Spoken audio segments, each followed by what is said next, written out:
Well, g'day everyone. Happy Thursday and welcome to a very special little collaboration that we're going to run over the next few weeks. My name is Lockie. I'm from Scrumbags. With me is John Ferguson from Off the Ruck, and we've got a little special treat to deal out over this next little while. It is the Lions Tour, which means we're going to be bringing you more analysis, more reviews and more previews than ever. That means a little midweek slice of fun. So I just want to get straight into it, John. We are here for the Force and the Lions, who've just dropped their teams for Saturday's tour opener. It's unbelievable. Mate, let's rip straight into the Force. They have named their match day 23, and it is stacked with test quality, 11 internationals and 9 Wallabies. What can you tell us about this team? Yeah, look, it's a really impressive side. And when you started thinking about what the Western Force could be bringing to the table with a couple of their Wallabies being sent back from Wallaby camp, or actually not joining, but, being named and then not traveling across, and then also some of them not being named initially to drop back, now that's kind of stabilized out and they've welcomed back some reinforcements. So overall, this Force side actually looks a lot stronger and a lot better than what a lot of people may have been anticipating prior. There have been some really interesting calls from Coach Cron, and I think you and I, in a couple of group chats, have fired off a couple of shots there. But we're going to get straight into that. But I'd just like to say this is so exciting to be doing a little collab between Off the Ruck and Scrumbags, and I love that we're able to get into the nitty gritty for the rugby nerds here, and that's what we're going to do. So with this team, I think I'd just like to start up front, really, with Ollie Hoskins welcome back into the side from, across the seas and across the oceans, from the Northern Hemisphere as well. We've recalled a couple of their people from there.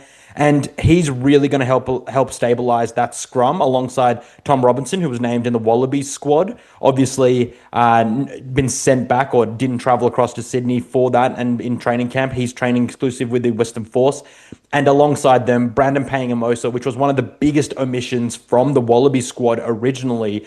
Probably because he hasn't had a whole lot of game time, therefore not able to press his claim. But nonetheless, that is a Wallabies standard front row. I'm not saying it's the best Wallabies front row that we could throw out. We could throw out a much better one, and we will throw out a better one. But nonetheless, all the players in that front row are Wallabies players, and that gives me a lot more confidence heading into set piece time, because that was a really big worry even before the teams were announced, Lucky.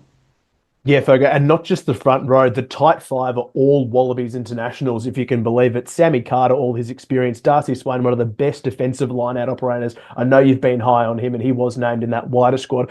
Plus, in the back row, you've got the likes of Nick Champion de Crepney, who's just going to rip some heads off in that pack. So it is really, really strong, mate. Are there any standouts included in that pack? And also coming off the bench, the likes of Marley Pearce, Nick Dolly. It's great to see them back in the mix too.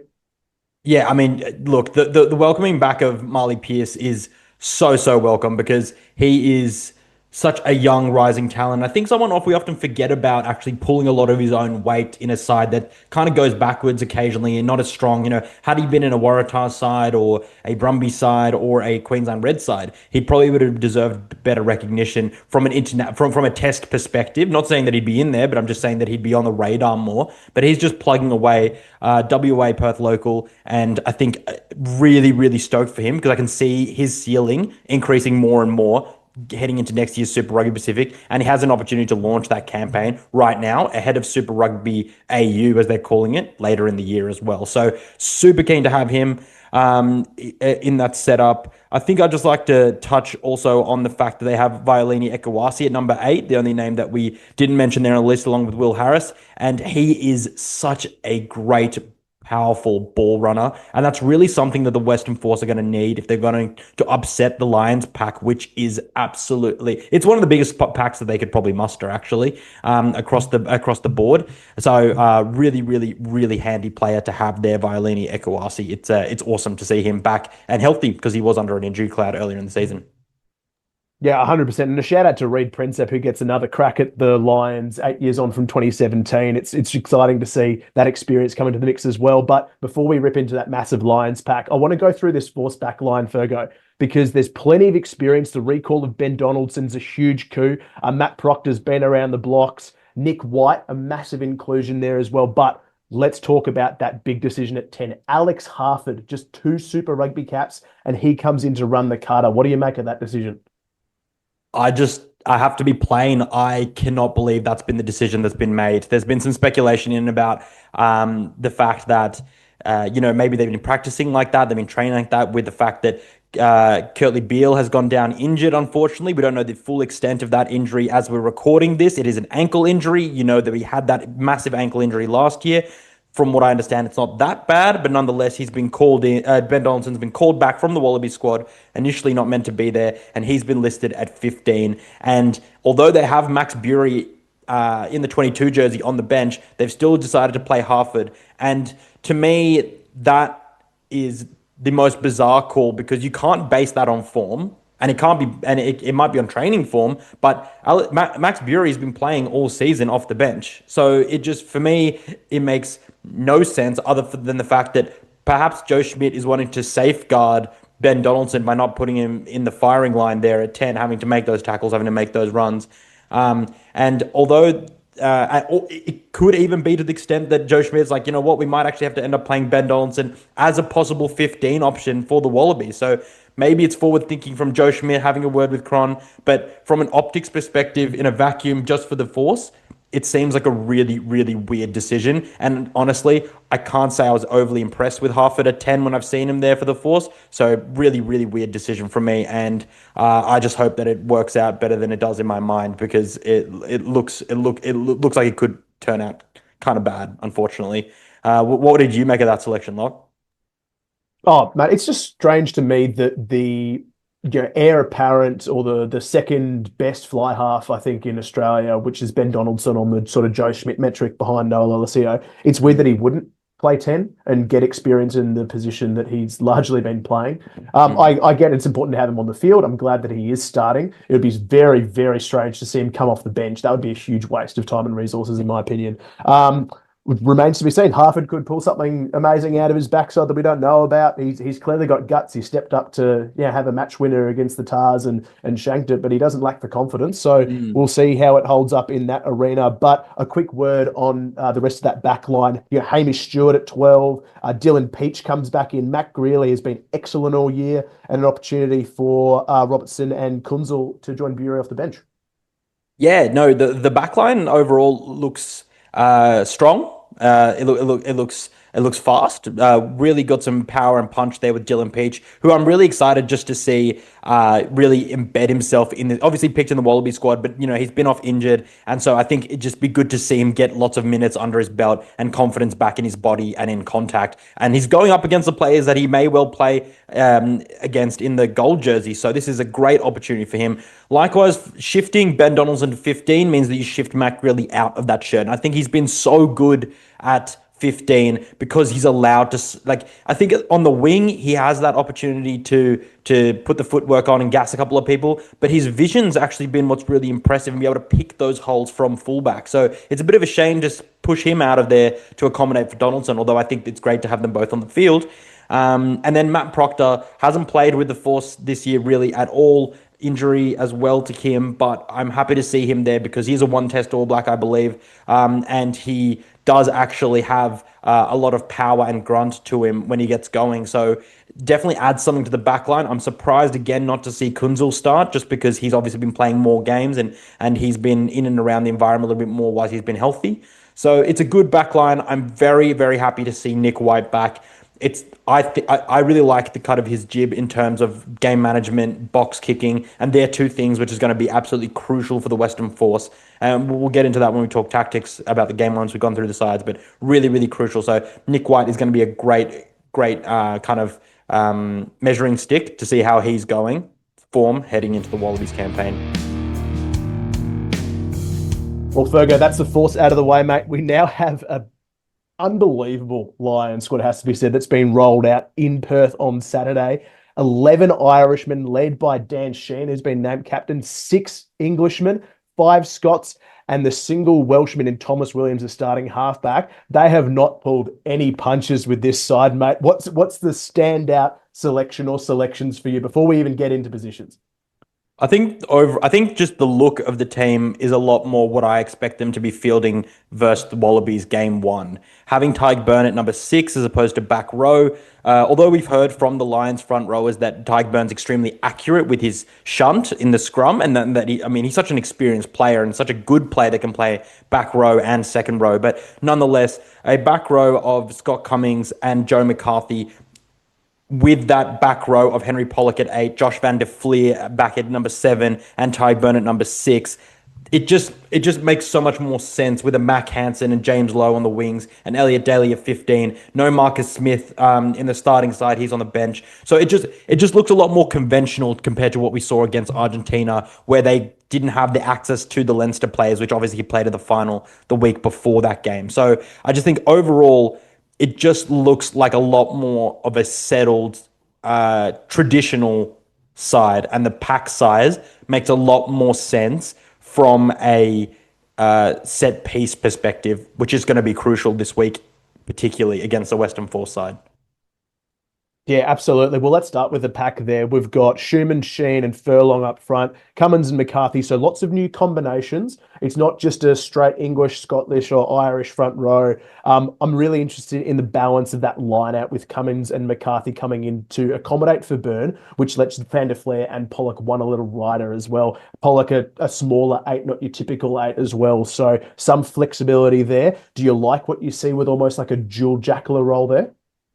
Yeah, absolutely. I mean, it's definitely very mobile still. I mean, it's not Tom Curry, Ben Earl esque. They're not, and Jack Morgan. They're not that fast over the ground, but nonetheless, I don't think they've lost any of their roving ability, especially around the breakdown area. So that's going to be really dangerous, as you point out. But I think then you look at the selection of Scott Cummings was one of the biggest surprises for everyone in that Lions side. I think he kind of came from obscurity in the sense that not a lot of people were picking him, but it makes a lot of sense because the line-out coach for the Lions is actually the Scottish forwards coach, which has those systems. So Scott Cummings is obviously going to be a big asset in that, in teaching players about how to really run this line-out effectively. So I think Scott Cummings getting this opportunity, we're really going to see how Darcy Swain has an opportunity to go toe-to-toe with Scott Cummings and Joe McCarthy in that lineup battle, and he'll get a little bit of IP and data on those two and how they operate in the line out. So that's going to be really crucial from a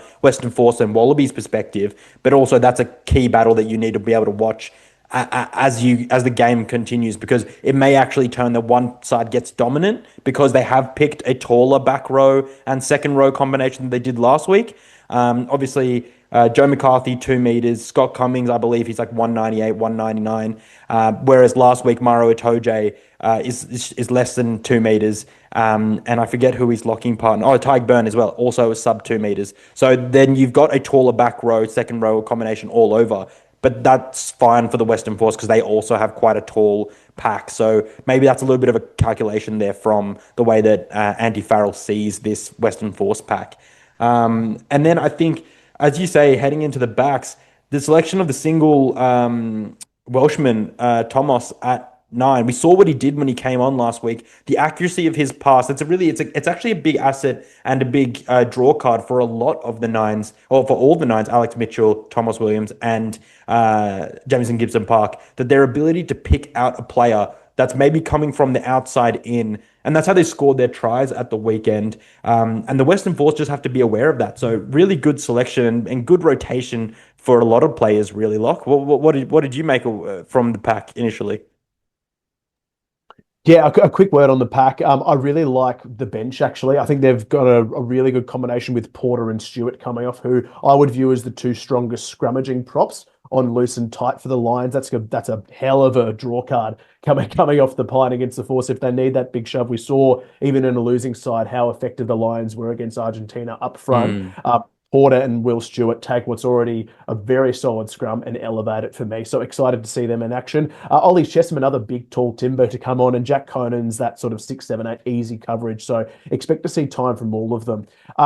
As for the backs, really like the selection of Thomas Williams. He's the pick of the nines to me. I know everyone is on the sort of Jamison Gibson Park bandwagon, but I love the speed that Williams injects into the game. And we know that Gibson Park's still a little way off with some injury concerns. So this is a big Yep. chance now for Geez, for Williams to assert himself as the dominant Lions nine. He was the player of the premiership for Gloucester, from what we know. So he's a very Mhm. effective player, a very effective rush defender as well. Plays in Yep, the same mold as Faf de Klerk and really put pressure on a young 10 like Alex Harford. That's a big challenge when you've got absolutely. Williams buzzing around you the whole game. So I like the look of that. But most excited in the centres to see Tuipulotu and Ringrose, who I view as the most pure in their position. Tuipulotu is a no-brainer at 12 for me. I love the idea of putting in the size together with Bundy, but I love the lines that Sione runs. He defends more accurately at 12, and Ringrose is just classy. He reminds me of a Conrad Smith, just an excellent role-playing 13. So I like the look of that. And who's not going to love Lowe and Hansen bringing all the energy out wide? It's a pretty interesting backline. I like the look of it. Yeah, I mean, you look at it, and again, I just think convention as opposed to last week where you had Bundy Aki and Tuipulotu in the centers as well. And although Tommy Freeman is, a winger, is a very handy winger, I just think that Mac and James Lowe, that's like the only positions they play, whereas Tommy Freeman kind of roves around and is a really good 23 jersey player. So definitely a lot of convention there. Obviously, like if you got Harford, you're going up against probably one of the best tens in the world in Finn Russell. It's a terrifying but an awesome prospect for Western Force and Aussie fans because we get to see Finn Russell in action with an absolute gun backline, and he has his right hand man Tuipulotu next to him.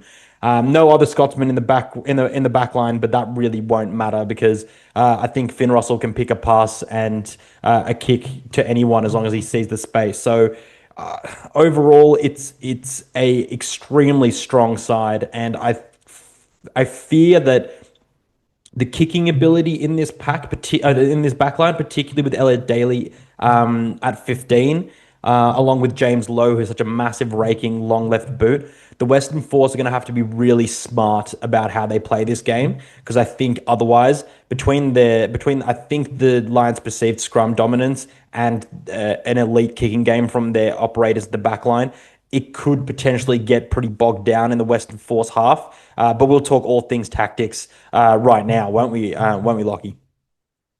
You took the words out of my mouth, Fergo. That is exactly where we're heading. We want to talk about style of play, and we want to start with the force. So they've named a very experienced tight five, but a very small and mobile backline from what we see. Stewart, not a massive runner. Peach, solid but not massive. Greeley, light on his feet. They're looking to attack. This is an attacking backline. Will we see them start running the pill at the Lions, do you think, Fergo?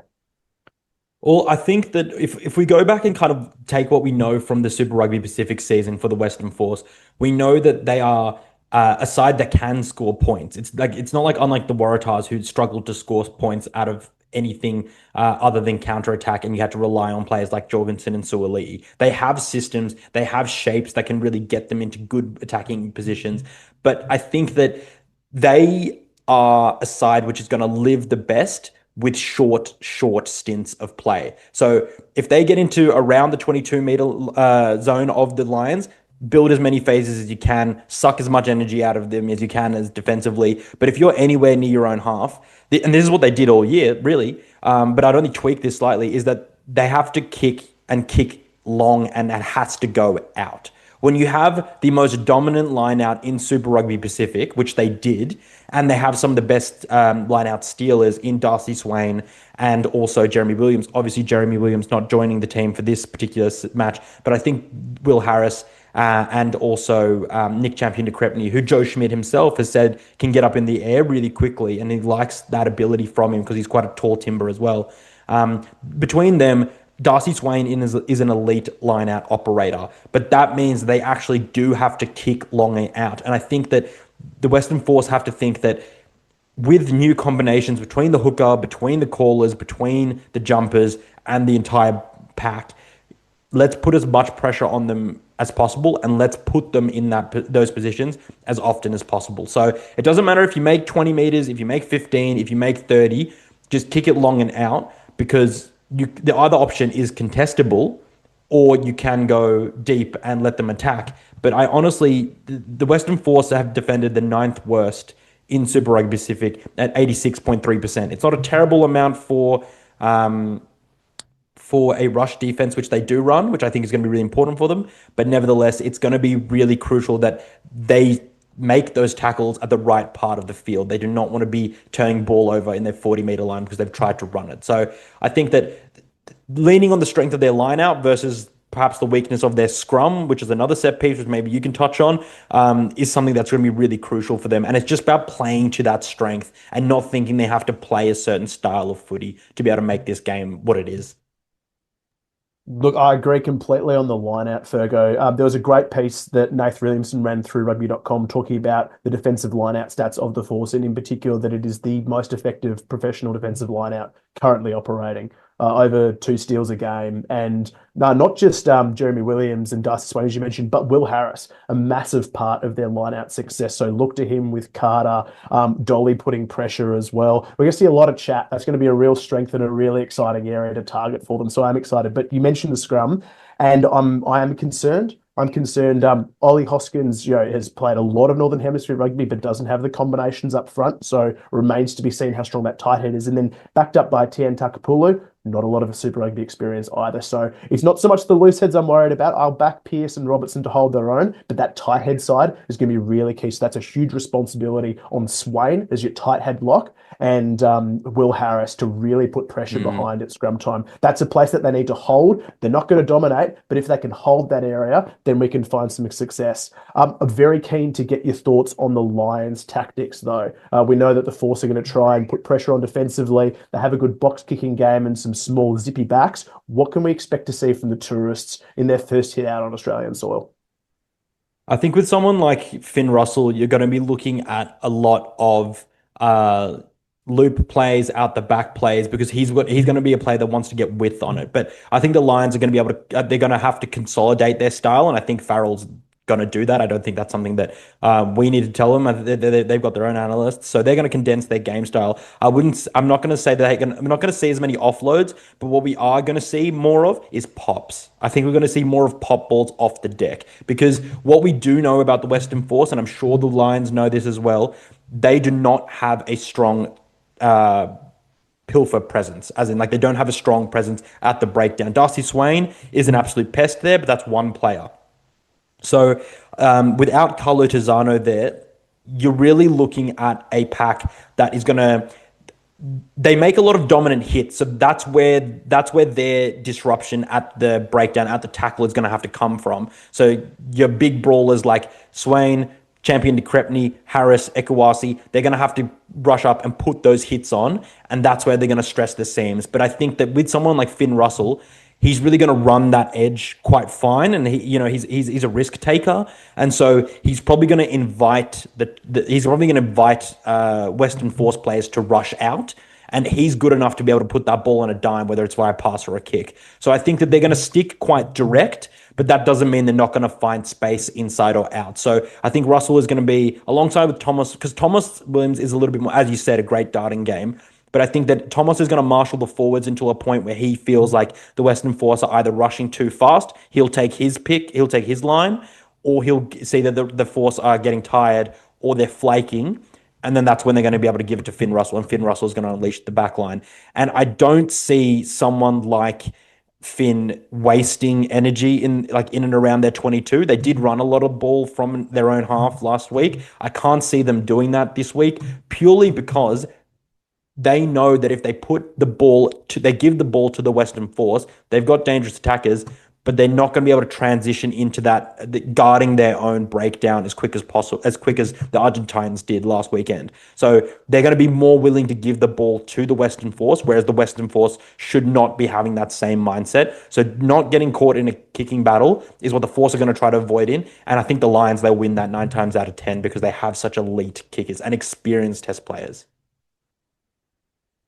Yeah, particularly in the backfield. You mentioned him before, but Lowe's boot combined with Daly, that is potent. That is a far better kicking back three contingent than we have in Australia currently. So I'm going to expect a lot from those two over the next couple of weeks. And mate, it just remains to be seen how this is going to play out. I'll ask for your score prediction in just a tick, but you mentioned the term brawler before, and I just get the feeling that we're going to see the best of Champion de Crepney and Swain brought out of them by Pollock. So much has been made of this little mashup, and it's not quite a technical term, but this just feels like a game that could spark to life with a couple of good scuffles. Can you see that happening in game one? Yeah, I absolutely can, Lock. It's going to be so exciting, and they are such fiery individuals. But I think that they're both now like 27-ish, 28, 29. So, like, it's really exciting at how mature and measured they are in that aggression. I don't think I've seen Nick Champion de Crepney particularly be like off, like after the whistle or anything like that, but he gives it to players when the game's in motion. A little bit of an elbow on the head, a little bit of a knee getting up, like all these little things. Darcy Swain, no one wastes time from another player better than Darcy Swain in the Australian system. He just grabs onto a leg, kind of like Sir, like rolling on the ground. It's a great point that you point out. I think though, like what I'd like to put to you and ask you here from a tactical perspective for the Western Force, because we do obviously hope, as an Australian podcast, we do obviously hope for a Western Force win. How do you feel? Because they have such a small centre pairing, and although Mac Proctor is quite powerful, and we've seen some good stints from Hamish Stewart this year, actually making a couple of breaks. But how do you see that attacking shape coming out? Because a lot of it's been steered by Ben Donaldson. Now that he's at 15, how do you think they're going to be using that centre combo to be able to bring out the best of Ben Donaldson?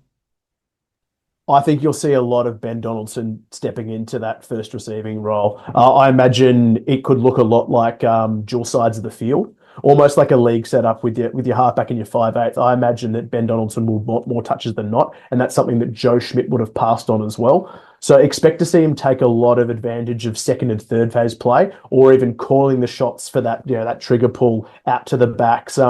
Hamish Stewart, for his smaller stature, does carry very strongly and is also very capable of holding his own defensively. We saw that. So I'm not so worried about him and Tuipulotu. What concerns me is what happens if they get outside that 12 channel. Proctor, who hasn't had time on field with an unfamiliar back three and Greeley playing on the wing rather than fullback, that's where I can see the Lions getting a bit of pay. And if you give someone like Hansen or Lowe too much space, we know how effective they are. So I'm a little concerned about that, but also so excited for the Force to have their crack. It's a very different looking team from the one that we saw in 2013 with lots of debutants. And the team in 2001, they were amateurs and they still Yeah. put 2 tries on them. So super exciting. Can I get a score prediction for this Saturday, Force v Lions? How do you see it playing out? Yeah, I think it's gonna be a 12-point game. I think that the Lions have points in them, as we saw against the Argentinians. The Western Force do as well. It just depends about whose defense holds out the best. And I think the system of the Force in all facets of play will keep them in touch, whereas the flair and individual elite athletes of the Lions is what will give them their points and be able to staunch the points from the Western Force, because I can see Josh Van Der Fleet and Tyg Burn just turning over pills with when the Western Force are hot in attack in the 22. So it's going to be about being clinical and having enough energy to be clinical when they get there. So I think the Lions by 12. Unfortunately, I do hope that I'm wrong, and I do want them. I do want the Western Force to win because that would be a great storyline. And it'd be in a historic fixture, but nonetheless, I do think that the Lions are just too strong, and also basing off where the Western Force finished this year in Super Rugby. But Locke, maybe you have a different take. I'm inclined to agree. As much as I'd love to see the Force get up, I'm picking Lions by 20 at this point, but that's not going to be reflective of the game. I can see a world in which the Lions kick on late after the Force hold with them. Just the strength of that bench, particularly up Mm. front. I can sort of see midway through the second half, particularly if the Force young props have to come on. Pearson Takapulu against Porter and Stewart. Like that's what's going to change the dynamic of that game. So I'm going to see the Force holding with them till pretty late before the Lions kick on. So it's Lions by 20 for me. I would love desperately for Simon Cron's crew to prove me wrong. Yeah, no, I think all of Australia would. And if you're in Perth, make sure that you get out to the game because there's still tickets available. It's going to be an awesome occasion. West is best, is what I've heard a lot of the boys from Perth say. And I can imagine that it's going to be a fair bit warmer than the tests and the games here on the eastern coast. So, wear your blue. If you got a t-shirt, wear a blue. Wear a blue shirt or wear a golden shirt. Just don't wear anything red or black or white. And I think, I'm so excited. The series is finally here. We're going to get our first game in a mere matter of hours from this pod coming out. We're recording on Thursday night. It's going to be coming out on Friday. I'm super excited, Locke. Mate, it's going to be an unbelievable couple of weeks. Make sure you stick around and keep an eye out for these Thursday drops on Off the Ruck. I'm Lockie from Scrumbags. You know John very well. We're going to stick with you for the rest of the Lions tour. So looking forward to next week, mate. Yeah, absolutely. Everybody lock in. You know to find Scrumbags. You know where to find Off the Ruck. Links will be in the description below.